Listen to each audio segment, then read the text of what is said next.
Ekosistem merupakan tataan dari sebuah kesatuan yang utuh serta menyeluruh antara seluruh unsur biotik dan abiotik. Masing-masing unsur tersebut tidak dapat berdiri sendiri, melainkan harus saling berinteraksi dan akan saling mempengaruhi sehingga keberadaannya tidak dapat dipisahkan. Menurut Suemarwoto 1983, ekosistem adalah suatu sistem ekologi yang terbentuk oleh hubungan timbal balik antara makhluk hidup dengan lingkungannya. Sejarah ekosistem pada kawasan perkotaan. Awal tahun 1800, diketahui masyarakat yang hidup di ekosistem kota diperkirakan hanya 1,7% dari seluruh populasi di dunia.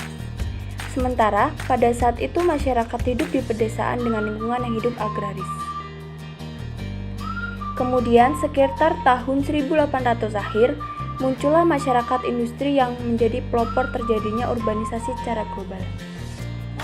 Semakin bertambahnya tahun, urbanisasi mengalami pengembangan yang sangat pesat dan menyebabkan setengah dari penduduk di dunia ingin tinggal dan menetap pada kota-kota besar.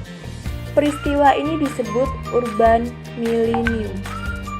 Ekosistem kota dibagi menjadi dua, yaitu ekosistem urban A dan ekosistem urban B. Ciri dari ekosistem urban A yaitu adanya lahan campuran, seperti ruang hijau yang tidak ditanami dan ada juga yang ditanami. Terdapat bangunan komersial dan perumahan. Adanya area ruang hijau yang dimaksud seperti taman, danau, selokan, semak-semak tanaman hias maupun pepohonan. 60% dari ekosistem urban A merupakan hamparan ruang hijau dan 40%-nya merupakan hamparan bangunan. Tipe tanah dari ekosistem urban A yaitu sistem drainase, penutupan lahan, seperti tumbuhan dan tanaman yang berbeda dengan daerah kota yang lainnya. Ciri ekosistem urban B diantaranya 60% permukaan area yang telah mengalami pengerasan dan bangunan. Lanskap kota yang dibangun dan dicirikan oleh sebaran tanah yang tidak rata dan jarang adanya vegetasi. Didominasi oleh jalan dengan permukaan yang keras, seperti adanya trotoar untuk pejalan kaki, adanya lahan area parkir, dan bangunan-bangunan permanen. Permukaan lahan telah betul-betul diubah, dan tumbuhan maupun hewan yang ada merupakan hanya pilihan dari manusia. Ekosistem biasanya berinteraksi dengan lanskap pinggiran kota, kondisi padat dengan lanskap campuran, bangunan rendah dan menjulang tinggi, dan rumah satu keluarga pada pinggiran kota besar kadang disebut sebagai semi-urban atau pinggiran kota bagian dalam. Mengapa melakukan kegiatan survei? Survei dilakukan agar kita dapat mengetahui gambaran karakteristik ekosistem dan habitat urban. Tempat dilakukannya survei merupakan wilayah yang memenuhi kriteria pengamatan ekosistem dan habitat urban. Di tengah keadaan pandemi ini, dipilih daerah yang mudah dijangkau yaitu Kecamatan Kedaton. Selain itu, wilayahnya tidak terlalu luas sehingga lebih mudah untuk diamati dan diselusuri.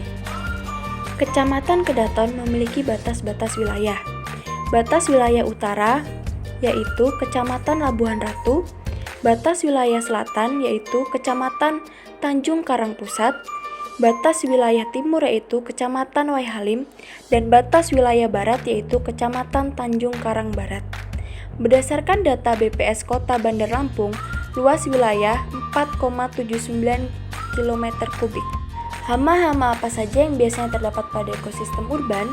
Di antaranya seperti tikus, rayap, nyamuk, kecoa, hama gudang.